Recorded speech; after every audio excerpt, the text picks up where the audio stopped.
Hello കൂട്ടുകാരെ, നമുക്കിന്നൊരു പച്ചടി വെച്ചാൽ, അതായത് നമ്മുടെ ഈ തൈരുമുളക് ഉണ്ടല്ലോ, ഈ തൈരുമുളക് കൊണ്ട് നല്ലൊരു പച്ചടി വെക്കാൻ എല്ലാവരും വെക്കുന്നതല്ലേ. അപ്പം നമുക്ക് വീഡിയോയിലേക്ക് പോകാം. ഞാൻ സ്റ്റൗ കത്തിച്ചേ ചട്ടി വെച്ചിട്ടുണ്ടേ. ശകലം വെളിച്ചെണ്ണ ഒഴിക്കുവാണേ. മുളകൊന്ന് വറുത്തെടുക്കണമല്ലോ.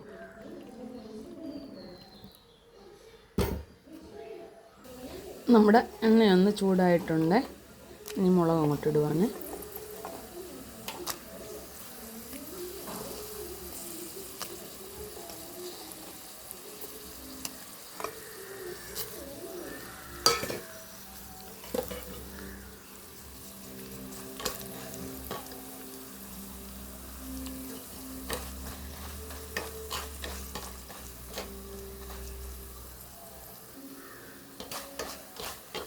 നമ്മുടെ മുളകെല്ലാം മൂത്തിട്ടുണ്ട്.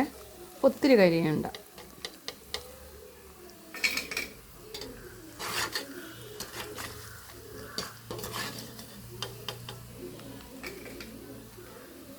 ഇതിനകത്തോട്ട് ശകലം കടുക്, പച്ചമുളക്, കടുകെല്ലാം പൊട്ടിട്ടുണ്ട്. ഇഞ്ചിയുണ്ട്, കൊച്ചുള്ളിയുണ്ട്, കറിവേപ്പിലയുണ്ട്.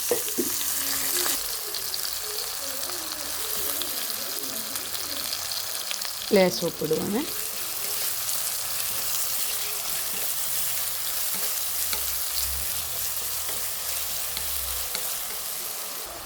നമ്മുടെ ഇഞ്ചിയും കൊച്ചുള്ളിയും എല്ലാം കൊണ്ടൊന്ന് വഴണ്ടിട്ടുണ്ട്.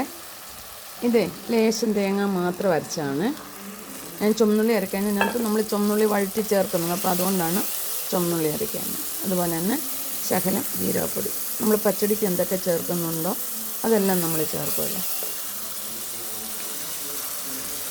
ലേശം ഉലുവപ്പൊടി.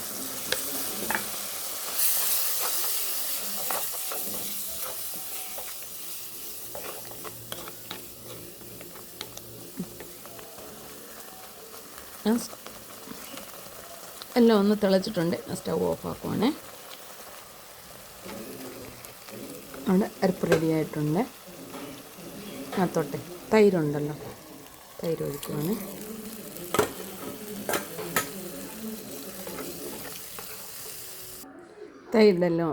തൈരെല്ലാം ഉടഞ്ഞിട്ടുണ്ട്. ഇത് ലേശം കടുകുണ്ടല്ലോ നമ്മുടെ കടുക് ചതച്ചത് ഇച്ചിരി മതി.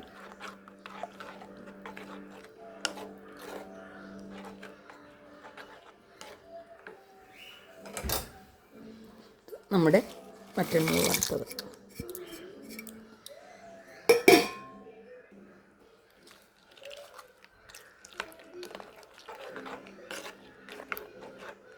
ഇതൊക്കെ ഞങ്ങളുടെ അമ്മ ചെയ്ത് ഞാൻ കണ്ടിട്ടുണ്ട്. മാങ്ങാഞ്ചി ഉണ്ട്, പച്ചമാങ്ങ ഉണ്ട്, ഒത്തിരി ഐറ്റംസ് ഉണ്ട്. നമുക്കിങ്ങനെ എടുക്കാൻ പറ്റും.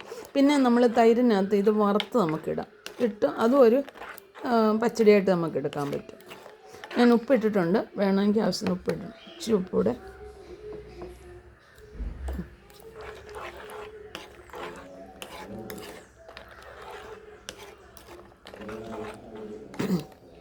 അപ്പം നമ്മുടെ വറ്റൽമുളക്, അതായത് തൈരുമുളക് പച്ചടി റെഡി ആയിട്ടുണ്ട്. എല്ലാവർക്കും ഇഷ്ടപ്പെട്ട് കാണുമല്ലോ. എല്ലാവരും ചെയ്യുന്നതാണ്. നമ്മളെവിടെയെങ്കിലും ഒരു സാധനത്തിൻ്റെ പോരായ്മ, ചിലപ്പോൾ നിങ്ങൾ ജീരകം ചേർക്കത്തില്ലായിരിക്കും, ചിലപ്പോൾ ഞങ്ങൾ ജീരകം ചേർക്കും. അങ്ങനെയൊക്കെ ഒരു വ്യത്യാസമേ വരുത്തുള്ളൂ. ബാക്കിയെല്ലാം ഒരുപോലെ ചെയ്യുന്നതാണ്. അപ്പം നിങ്ങൾക്ക് പച്ചടി ഇഷ്ടപ്പെട്ടാലേ ഹെൽപ്പ് ചെയ്യാൻ മറക്കല്ലേ.